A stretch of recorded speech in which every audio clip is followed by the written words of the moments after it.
안녕하세요. 저는 올해 48살이 된 남자입니다. 저는 어린 시절에 어머니를 하늘로 보내드렸는데 곧 어머니 기일이라 마음이 싱숭생숭해서 저의 철없던 시절의 이야기를 한번 해볼까 해요. 솔직히 사연을 올리기 전에 제가 비난을 많이 받을까봐 걱정이 되긴 했지만 제가 100번 잘못한 일이기도 하고 늘 제 곁에 있으시던 어머니가 너무 보고 싶어서 한번 끄적여 봅니다. 우선 저는 태어나서부터 부모님 사이가 굉장히 좋지 않았어요. 아버지는 술버릇이 고약하셨고 어머니는 힘이 약하신 탓에 그저 참을 수밖에 없었습니다. 저는 아버지가 매번 그러실 때마다 장롱 속으로 들어가 귀를 막고 얼른 상황이 끝나기만을 기다렸죠. 결국 동네 주민분들의 제보로 아버지는 감옥을 갔고 어머니와 이혼을 하게 되었죠. 저는 그때부터 어머니와 단 둘이서 살게 되었습니다. 저희 동네가 워낙 좁다 보니 동네에서 일어나는 일들을 모든 사람들이 다 알거든요. 동네에 중학교랑 고등학교가 하나밖에 없어서 부모님들까지 다 아는 사이인데 항상 친구들의 입에는 저희 가족 이야기들이 오르락내리락 했어요. 이혼을 하니까 친구들은 저를 보듬어 줄 생각은 전혀 하지 않았고 오히려 아빠 없는 애라면서 괴롭히더군요. 한 번은 제가 반항도 하지 않고 친구들이 때려도 가만히 있으니까 저희 엄마의 이름을 들먹이며 저와 제 어머니를 모욕하는 겁니다. 저를 욕하는 건 참을 수 있었지만 엄마를 욕하는 건 참을 수 없어서 저는 그 친구에게 저도 모르게 주먹이 날아갔어요. 저도 그런 적은 처음이라 제 자신에게 당황했습니다. 그런데 그 친구는 웃으면서 가정 환경을 운운하면서 친구들과 하하호호 웃더군요. 그날 저와 그 친구는 학교에 남아서 담임 선생님과 상담을 했고 부모님까지 호출했습니다. 그 친구는 저희 동네에서 가장 큰 집에서 살고 있었고 부모님 두 분 다 대학교 교수님들이세요. 원래 서울에서 살고 있었는데 친구가 워낙 사고를 많이 쳐서 시골로 이사를 오면 나아질 것 같아 왔다고 하더군요.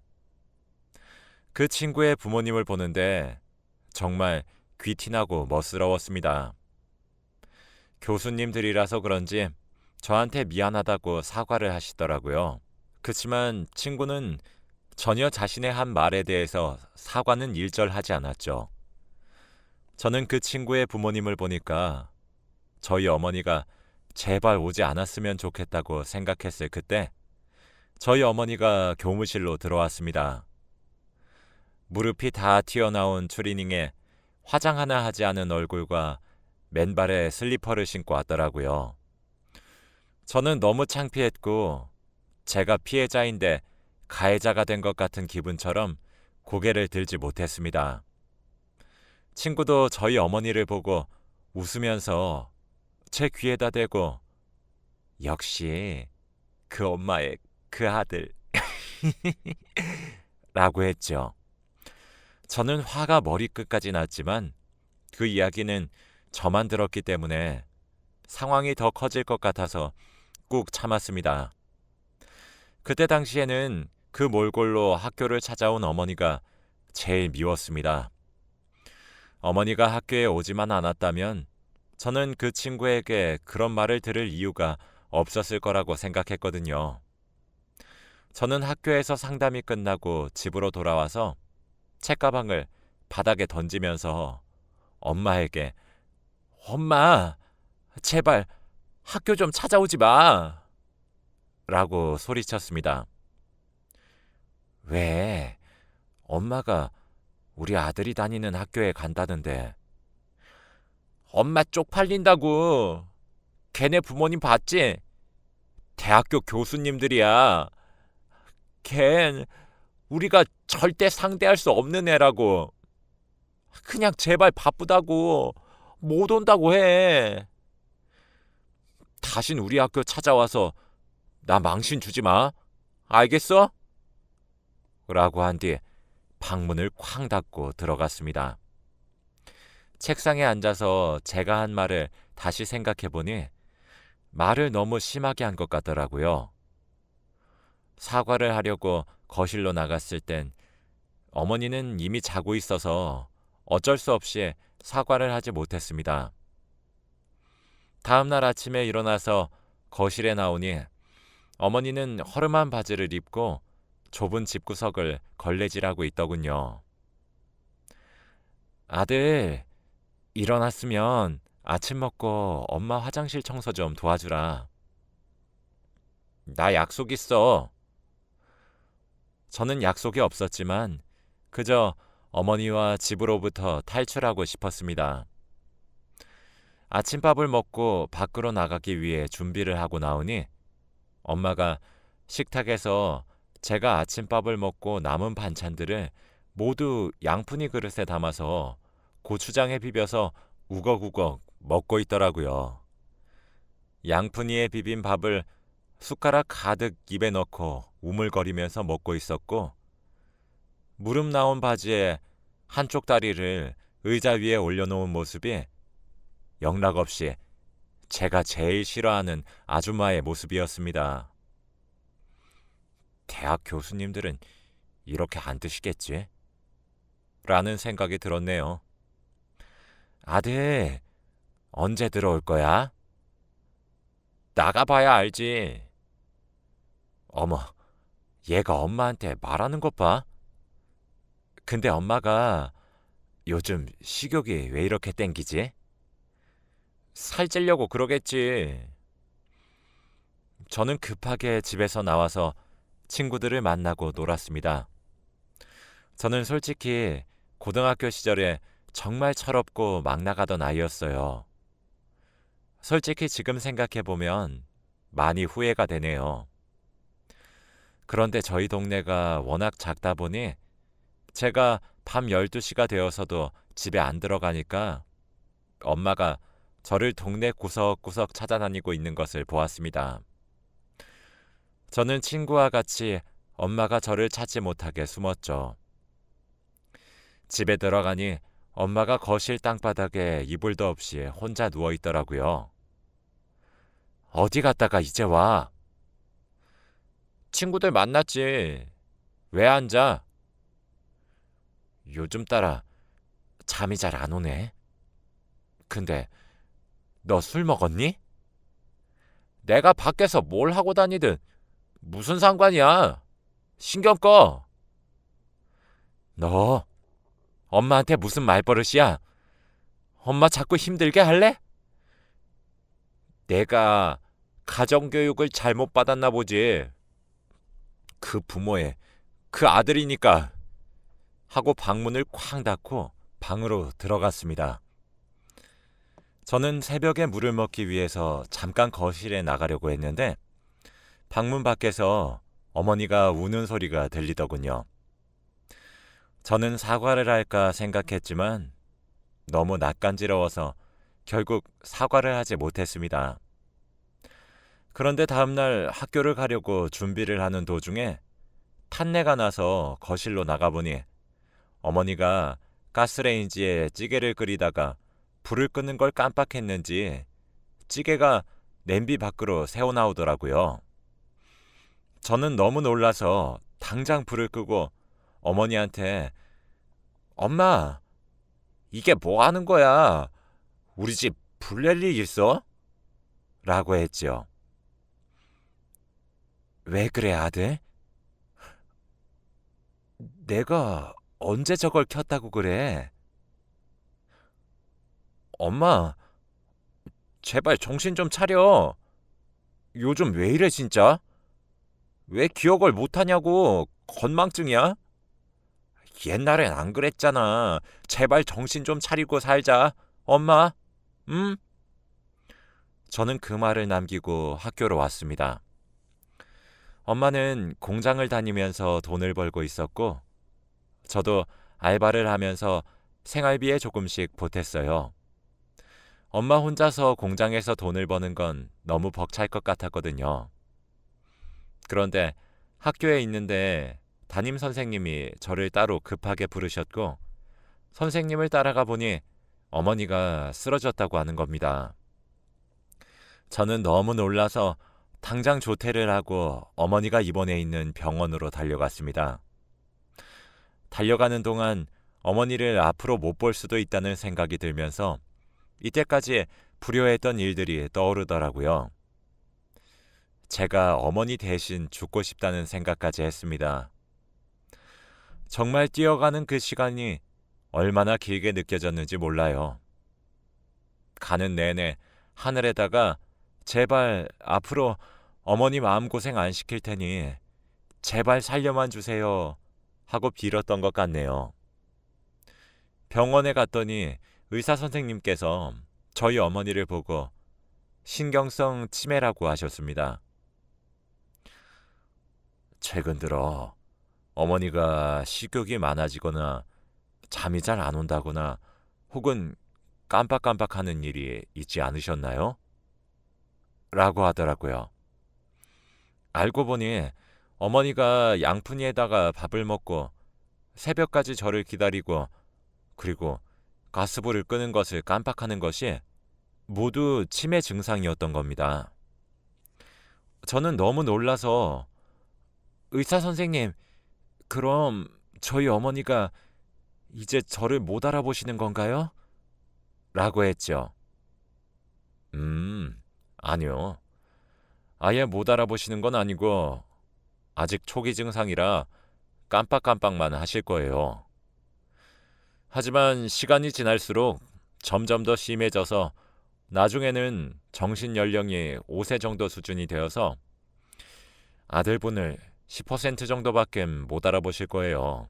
옆에서 간호를 꾸준하게 해주셔야 합니다. 저는 그 말을 들으니 눈물이 앞을 가리더군요. 저는 이때까지 불효만 저지르면서 어머니에게는 최악의 아들이었는데 어머니의 마지막 기억이 그렇게 남겨질 거라고 생각하니까 효도 한번 안 해본 제 자신이 너무 한심스럽더라고요. 저는 어머니가 누워있던 병실로 가서 어머니의 손을 꼭 잡았어요. 태어나서 처음 잡아보는 것 같은 엄마의 손은 정말 많이 닳았고 해져 있더라고요. 저는 그 자리에서 어머니의 손을 부여잡고 이불 커버가 눈물로 축축해질 때까지 펑펑 울었습니다. 어머니는 며칠 있다가 바로 퇴원하셨고 밀린 병원비를 갚기 위해 저는 매일을 일을 하면서 살았어요. 아침에는 우유 배달을 하고 학교를 마치고는 공장에서 일을 하면서 사니까 하루가 금방 지나갔죠. 아직 어머니는 치매가 초기 단계여서 예전과 다르지 않았지만 계속 일을 하다 보면 피해가 갈 수 있기 때문에 집에만 있어야 했어요. 당연히 어머니는 다니던 공장에서 일을 할 수 없게 되었고 오로지 생활비는 저의 몫이었죠. 어머니가 아프시기 전에는 대학교에 가려고 공부도 열심히 해서 성적도 나름 괜찮았는데 제가 대학교에 가버리면 어머니를 보살펴줄 사람이 없기 때문에 대학교 진학은 포기해야 했습니다. 저는 다음날 학교에 가서 담임 선생님께 돈이 없어서 대학교를 진학하지 않겠다는 말을 했어요. 일부러 어머니가 아프다는 말은 하지 않았습니다. 그러니 선생님은 바로 알겠다고 하더라고요. 그런데 집으로 돌아오니 어머니가 너 대학교 안 갈 거니? 라고 물었습니다. 그냥 나 대학교 안 가고 싶어. 알잖아. 나 공부 안 좋아하는 거. 사실 무척이나 대학교가 가고 싶었지만 어머니 때문에 가지 않는다고 말을 하면 속상해 하실 것 같아서 거짓말을 했어요. 내가 널 어떻게 키웠는데 아빠 없이 자라서 그 모양이라는 소리 안 듣게 하려고 내가 널 제발 대학교 가. 응? 설마 너 엄마 때문에 대학 안 가는 거 아니지? 엄마 괜찮으니까 우리 아들 하고 싶은 거 다 해. 저는 그 말을 들으니 엄마가 진정으로 원한 건 자신을 돌볼 사람이 아닌 것을 알았습니다. 알고 보니 담임 선생님께서 저의 이야기를 들으시고는 저희 어머니께 전화를 했더라고요. 저는 그때부터 대학교에 가고 싶다는 생각을 하게 되었고, 다음 날부터 대학교 입시 시험을 열심히 공부했어요. 몇 달 뒤 제가 가고 싶다던 대학교에 합격을 하게 되었고, 저와 엄마는 부둥켜 안고 동네를 뛰어다녔습니다. 어머니는 우리 아들 역시 해낼 줄 알았어. 그동안 너무 수고 많았어. 라고 해주시더군요. 저는 그렇게 입학을 앞두고 있는데 예상치 못한 복병이 나타나 버렸습니다. 바로 대학교 등록금이에요. 저는 일을 하면서 대학교 등록금을 어느 정도 모아놨었는데 워낙 생활비를 저 혼자 벌다 보니까 생활비로 조금씩 쓰여서 등록금이 조금 모자라더라고요. 저는 대학교 원무과에서 전화기를 빌려 어머니께 돈이 부족하다는 말을 하니 어머니는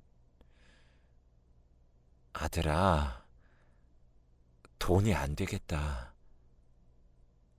돌아와라. 라고 하셨고 저는 알겠어. 나 대학 안 가도 괜찮아. 꼭 성공해서 우리 엄마 행복하게 해줄게. 라고 한 뒤 전화를 끊었습니다. 그런데 몇 분 뒤 원무과 전화기로 어머니가 다시 전화가 왔고 아들아, 등록금 마련했다. 라고 하시는 겁니다.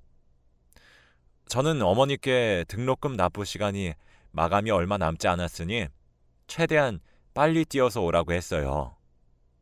저는 원무과에 어머니가 곧 오실 건데 조금만 기다려주세요. 라고 했는데 아, 곧 마감입니다. 시간 전에 안 들고 오시면 입학 안 돼요. 라고 하는 거 있죠.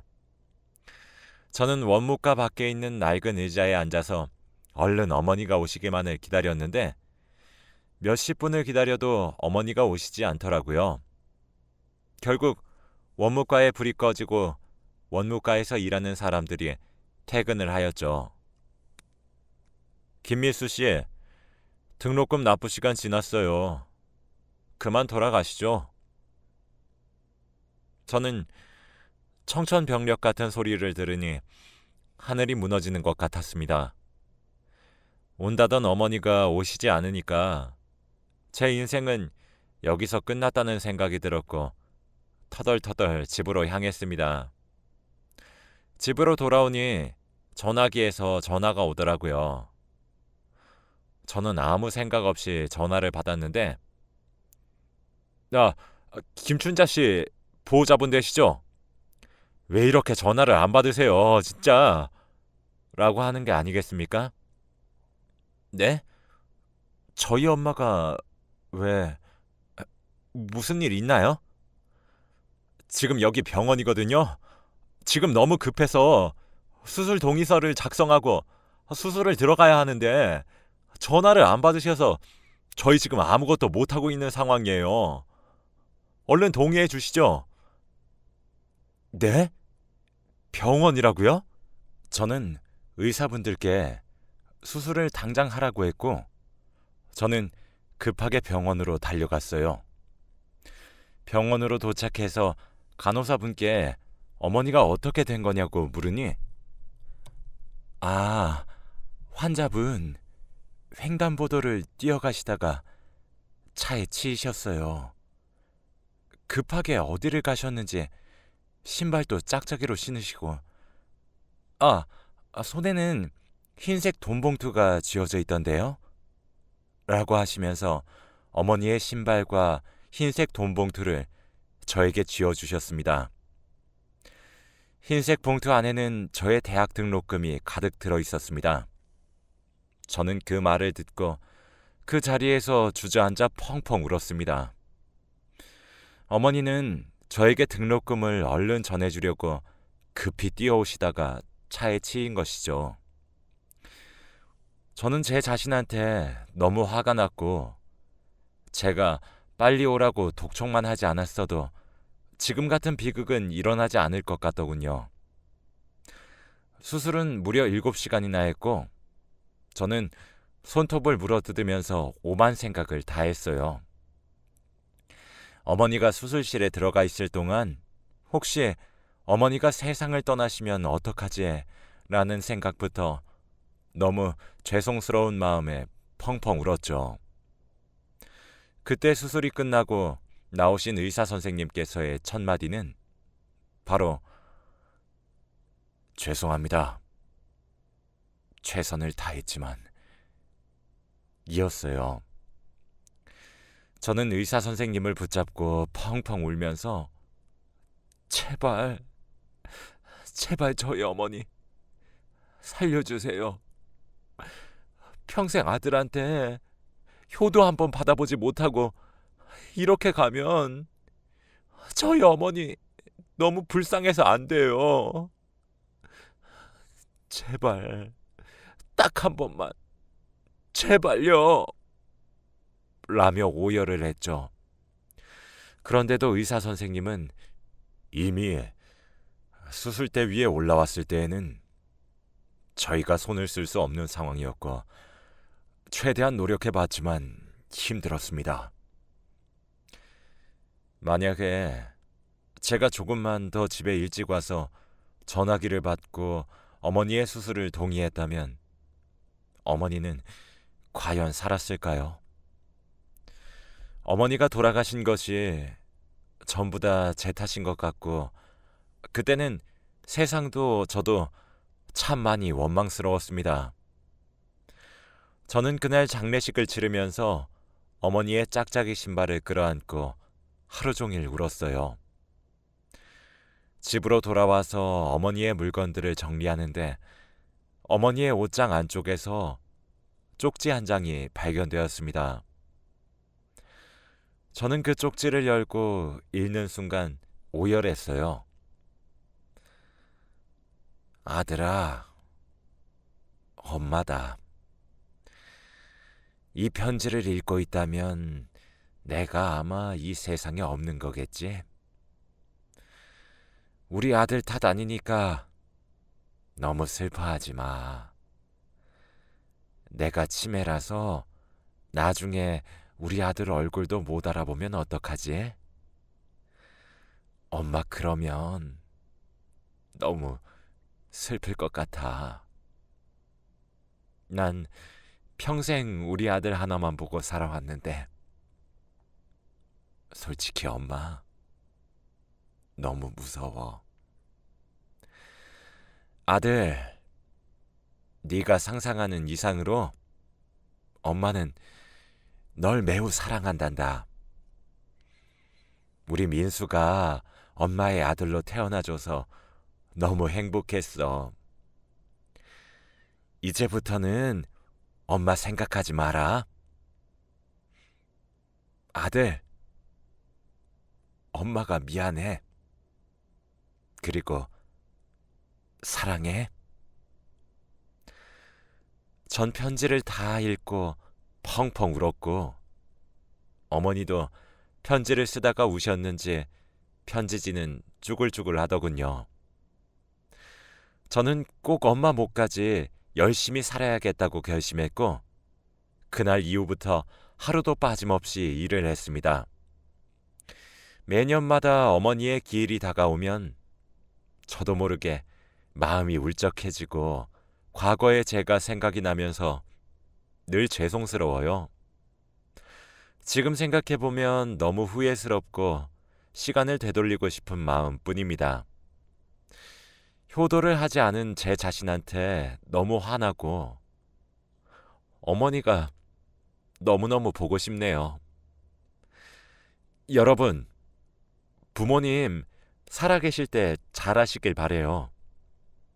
저처럼 이렇게 뒤늦게 후회해도 소용없습니다. 제 이야기는 여기까지입니다. 들어주셔서 감사합니다.